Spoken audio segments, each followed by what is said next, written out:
Commissioner, when you said I'm sorry. the bond ratings of the hospitals and the financing of the hospitals, there's some questions with these rate reductions.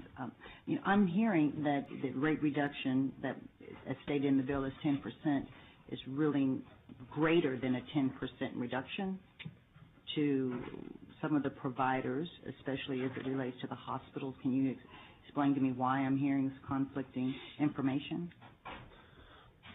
Well, I can't explain why. Well, one is that most of the press who write the newspaper stories don't understand the budget process or the budget numbers. They picked up on the 10% emphasis, and that became the number out there.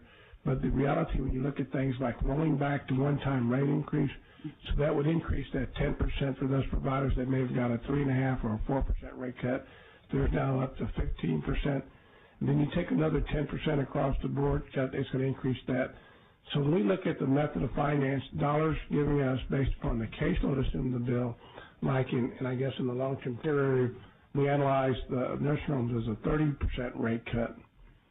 I haven't yet backed into what percentage it would be on hospitals, but it would be significantly higher than a 10% rate cut, because a lot of those cost containment initiatives are targeted to hospitals' reimbursement.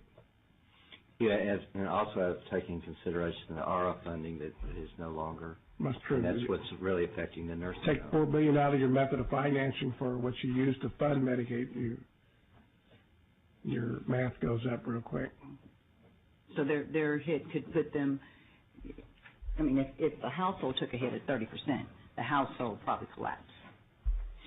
Yeah, and the only reason I raised it is I was over the weekend reading the Standard & Poor's was already marking Texas hospitals for downgrade and their bonds because of the 10% scenario.